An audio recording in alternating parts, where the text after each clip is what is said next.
finish basic training, what's the first permanent duty station?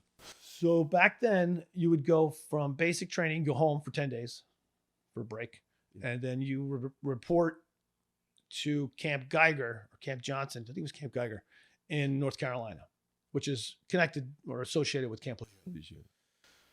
And that would be, it was called Devil Dog, Camp Devil Dog, where everybody that gets out of boot camp, regardless of your MOS, goes to Camp Devil Dog for 30 days and you learn basic infantry maneuvers and strategies and tactics. Squad level tactics. Yes. So suppress fire and balance. All that, yeah, that's right. Yeah, move in or out, make a decision, and hopefully you all do it together at the same time.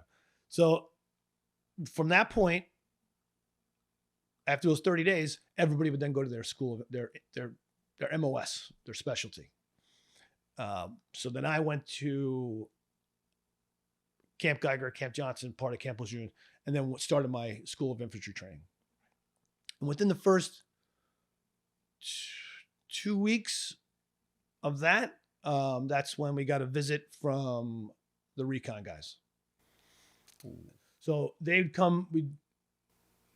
It was pre-planned. They do it for every infantry class. Yeah.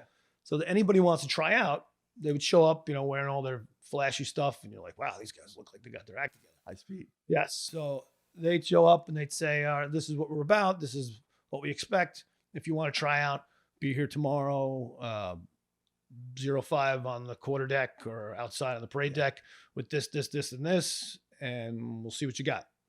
So 30 guys started that, and 3 of us got through it. And that was just one day. And tell me about the tryout. So the tryout was, you had to do the obstacle course twice. You had to do our PT test. I think it was one in the beginning and one at the end. And what was PT? So PT test would be the PFT. So you had, they wanted to make sure you could do a first class PFT. Okay. So that would be like 20 pull-ups, 3-mile run in 18 minutes. And it was full sit-ups back then, like 80 sit-ups in a minute or 2 minutes. I forget. Yeah. So it wasn't that difficult to do, but to do it twice, which made it, and they know, like, then, but you expect more from yourself, at least that everybody that's trying out and wants to get through it, they expect more out of themselves. And they're weeding out the guys. Yes. And a lot of people do well because you're dealing with infantry Marines. So everybody's in really pretty good shape to start with. So that's not really that's not what defines who are the people that are going to get through it, that phase of it. The land PT test and the obstacle course, it's when you get into the pool.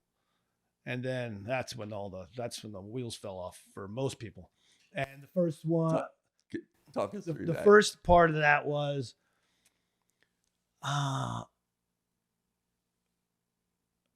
they put, it was I forget how high it was, 10 feet or 15 feet or whatever, the high platform for a dive.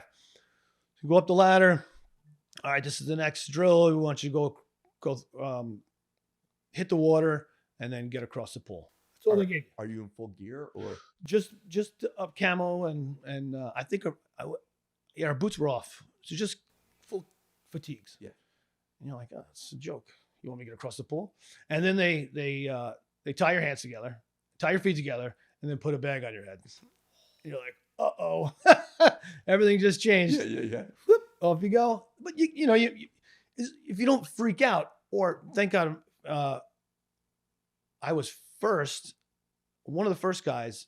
So I think that benefited me, because then getting out and watching everybody else just totally panic, that would have probably instilled a little like, oh boy, what the heck is happening here? Why is that guy drowning? He's a stud. Yeah. So, and you had that aquatics background. Yes. Yeah. I was a lifeguard. I never was on a swim team. I sank like a rock my entire life. I still do. It's bizarre. But you could handle yourself in the pool. Right. So, and I was always comfortable in the water, so it wasn't a big deal. Just adding those little challenges kind of created a little havoc in the mind. Yeah. But you got through it, and a lot of people couldn't get through that. And so they weeded down. They got rid of 10 guys doing that, and then they put you in a pool. And then you're constantly doing flutter kicks. It's a full day event, and they put everybody in a pool, and there's pool furniture in there with you, and they slowly make the ring smaller around you. And so you're getting closer to people when you're holding a brick on top of your head. Yeah. It was just madness. And you had to pass it around. And so that eliminated a lot of guys. People freaking out and just total panic sets in. And then crossovers. You had to swim under the water, stay under the water, come back up, get out of the pool. You get at the end of a line, everybody would finish, and then you had to do crossovers back. I think it was like 3 or 4 times. People would pass out in the water, shallow water blackouts. And people see that and they're like, yeah, all right, I'm out. No miles. Yeah. No miles. But nobody, and these shallow water blackouts is very typical. Yeah. Because you're pushing your mind to do something that maybe your body's not capable of doing. And then all of a sudden your brain runs out of oxygen and you may have come out of the water, but then you kind of just black out and you fall into the water. And that's happened. But you were one of 3 Well, yes. that passed through all of it. Yep. How did you feel when you make the grade? I was terrified. I'm like, this is the beginning. What's next? And it was funny during one part of this. I guess they kind of looked through your medical records, make sure there's nothing outstanding. And I had Coke bottle glasses. I had since got LASIK out of the Marine Corps, so I couldn't wear my contacts in the water. I didn't wear my glasses. I didn't want to let anybody know that I couldn't see very well. And I was blind.